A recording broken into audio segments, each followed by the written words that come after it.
Pakistan versus West Indies की series चल रही है और T20 सीरीज का तीसरा मैच भी हो चुका है और दो इकट्ठे मैचेस थे, दूसरा और तीसरा, और पाकिस्तान ये मैच जीत गया।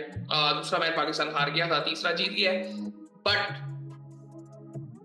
अभी भी मुझे लगता है कि बहुत से मसले हैं पाकिस्तान टीम में, बहुत से मसले हैं। मतलब हम सिर्फ 13 रन से जीते हैं और आई थिंक थोड़ा सा यहाँ पे खैर पहले स्कोर कार्ड आपको बताता हूँ, फिर इसके बाद बात करते हैं। पाकिस्तान ने पहले बैटिंग की और साजिद फरहान और साइम अयूब की पार्टनरशिप लगी 138 रन की, लेकिन ये पार्टनरशिप थी 16.2 ओवर्स में। मेरे ख्याल से एक लेवल के बाद आपने सामने वाली टीम को तोड़ देना होता है और उसके बाद आपने जो टोटल किया वो 179 था, 189 था और 4। मेरे ख्याल से एटलीस्ट हमें 200 से ऊपर जाना था। इवन बॉलिंग में भी हम सिर्फ 13 रन से जीते हैं। हमने बॉलिंग जिस तरह की है वो बड़ी डिसअपॉइंटिंग है। खैर अभी वो बड़े मसले हैं, कॉम्बिनेशन अभी भी मुझे नहीं लगता कि हमारे पास कोई फाइनल कॉम्बिनेशन है और कोई कुछ नजर आना शुरू हुआ है, कुछ नहीं अभी नजर आ रहा। खैर हसन नवाज ने 15 रन बनाए, 2 छक्के लगाए उसने आके। दोनों की बड़ी जबरदस्त पार्टनरशिप थी, फरहान की और साइम की। दोनों ने अच्छी डिसेंट मैं कहूंगा कि बैटिंग की। 66 रन बनाए साइम ने, 74 रन बनाए फरहान ने, और हारिस रन आउट हो गया। अब उसकी जरूरत नहीं थी मेरे ख्याल से, जिस तरह से उसने रन ली है वो आधी क्रीज पे था। सो खैर खुशल शाह ने 1 छक्का लगाया, आगे 6 बॉलों में 11 रन बनाए, 3 बॉलों में 10 रन बनाए फहीम अशरफ ने। सो वो किसी तरह से वाइंड अप हुआ 189 पे, आखिरी ओवर अच्छा हो गया हमारा। लेकिन हम इससे बेहतर बैटिंग कर सकते थे, मेरा ये ख्याल है, क्योंकि अगर इतनी लंबी ओपनिंग पार्टनरशिप मिल जाए आपको तो फिर आगे आपको बेहतर करना चाहिए। अब उनकी अगर बॉलिंग की थोड़ी सी बात करें, एक आउट की है होल्डर ने, चेज ने और जोसेफ ने। उसके बाद वेस्ट इंडीज की अगर बात करें, वेस्ट इंडीज बैटिंग के लिए आता है, उनका भी डिसेंट मतलब 44 रन की ओपनिंग पार्टनरशिप उनको मिल गई थी, डिसेंट था। और एक टाइम पे वो हमसे बेहतर थे। मतलब आप पाकिस्तान को देखें, 16 ओवरों में पाकिस्तान कहां पे था? पाकिस्तान 138 पे था, वो 140 से ऊपर थे 16 ओवरों में। वो हमसे बेहतर ही जा रहे थे। उसके बाद खैर 51 रन बनाए रदरफोर्ड ने, आज वो ऊपर खेला था, चौथे नंबर पे बैटिंग की उसने आज। और उसके बाद ऊपर से 60 रन बनाए थे अथनाजे ने, एलिक अथनाजे, और एंड्रयू ने भी 24 रन बनाए थे। इसकी बदौलत ही 176 तक पहुंच गए थे। लेकिन मैं वही बात करूंगा, अब यहाँ पे ना पाकिस्तान की बॉलिंग देखने वाली है। जिस तरह हसन अली को अगर देखें, 3 ओवरों में 38 रन, 1 आउट, 2 मैच खेला है, दोनों में बहुत मार पड़ी है। मोहम्मद नवाज 3 ओवरों में 33 रन, 1 आउट, पड़ी है मार फिर भी, लेकिन ये फिर भी बेहतर ही है। हारिस रऊफ ने 4 ओवरों में 34 रन, 1 आउट, पड़ी है इसको मार। और हसन को पहले ओवर में 16 रन पड़ गए थे, पहला ओवर उसने किया था। फिर उसके बाद फहीम अशरफ ने 2 ओवरों में 13 रन दिए। तो फिर इसने पूरे ओवर क्यों नहीं किए? इसने पिछले मैच में भी ऐसे ही था, उससे बॉलिंग ही नहीं करवाई थी। तो ये समझ से बाहर चीजें कई दफा हो जाती हैं। फहीम अशरफ ने 2 ओवर किए हैं, 13 रन दिए हैं, लेकिन उसने पूरी बॉलिंग ही नहीं की। तकरीबन सुफियान के बाद उसकी सबसे बेहतर इकॉनमी है। साइम ने 4 ओवरों में 38 रन दिए, 1 आउट किया। साइम ओवरऑल डिसेंट बॉलिंग कर रहा है, बट पड़ी है उसको मारी है, 38 रन ज्यादा है। सुफियान मुकीम ने 4 ओवरों में 20 रन देके 1 आउट किया।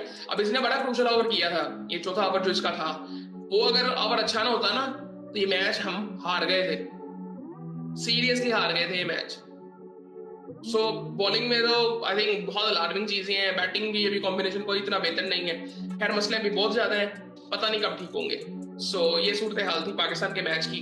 और बाकी आई थिंक कोई ट्राई सीरीज हो रही है, मैं उम्मीद सिर्फ इस चीज की कर रहा हूँ। अभी मेरे ख्याल से इसमें भी हम ट्राई करेंगे, मुझे जो लग रहा है ना कि जो सीरीज है ना, इसमें तो ट्राई करना चाहिए। कुछ ट्राई कर लें शारजा में, लेकिन स्पिन ट्रैक्स हैं मे बी। अब सुना है एक मीटिंग भी हुई है कोई बाबर रिजवान और मोहसिन नकवी साहब की, पता नहीं, अब देखते हैं। कई दफा ना चीजें समझ से बाहर हो जाती हैं और कई दफा आपका दिल करता है कि आप समझने की कोशिश ही ना करो। ये वो सूरत हाल चल रही है कि क्यों, क्या जरूरत क्या है समझने की। चीजें चल रही हैं फिलहाल, और ये सिर्फ पाकिस्तान का हाल नहीं है, दुनिया की क्रिकेट में कुछ नहीं है बात करने के लिए, सब फजूल चीजें। सियासत इन्वॉल्व है, जब पॉलिटिक्स इन्वॉल्व है, और वो कोई रिपीट चीजें हो रही है, वो कोई ऐसी नई चीज नहीं है कि हम ये कर लेंगे, हम वो कर लेंगे। WCL की बात हो रही है कि पाकिस्तान अगले साल बैन कर देगा। सो ये सारी ऐसी बातें हो रही हैं, उसके बारे में यार हमने बात की थी WCL वाली वीडियो में।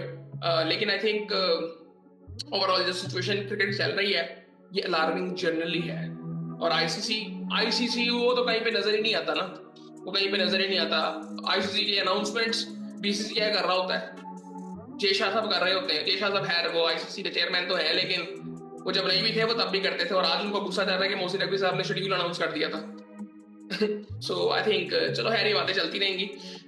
बाकी आई थिंक मैं एक चीज समझता हूँ कि हमें थोड़ा सा एंजॉय करना चाहिए आजकल, तो एंजॉय करना चाहिए देख के जिस तरह की सूरत हाल है ना। मुझे नहीं लगता कि उस तरह से वो, और एक बड़ी इंपॉर्टेंट चीज मैं बात करना चाहता हूँ इस पर लंबी, लेकिन आई थिंक इस वीडियो में नहीं कर सकूंगा। वेस्ट इंडीज का ये हाल कैसे है? वेस्ट इंडीज की टीम बुरी नहीं है, आप उनकी टीम देखो, उनकी टीम कभी बुरी नहीं थी अगर वो हार भी रहे हैं तो। इवन पाकिस्तान के साथ भी ये होता रहा है। उसकी वजह क्या है? वो पैशन की कमी है। पाकिस्तान के खैर मसले और बड़े थे, लेकिन वेस्ट इंडीज में पैशन की कमी है। बड़ी सीधी सी बात, वो इंडिविजुअली वो पैशन नजर ही नहीं आता। पूरन ने 29 साल की उम्र में रिटायरमेंट ले ली हुई है इंटरनेशनल क्रिकेट से, उनका मेन प्लेयर था। सो वो जो आप इंडिविजुअली देखोगे ना, बहुत बड़े नाम है वेस्ट इंडीज के टीम में। डैरेन समी इनके कोच हैं, लेकिन वो जो एज अ ग्रुप जो आपने परफॉर्मेंस देनी है ना, वो नजर नहीं आती। इस वजह से मैचेस हार रहे हैं। अभी पता नहीं कितने अरसे बाद ही एक मैच जीते थे ये T20।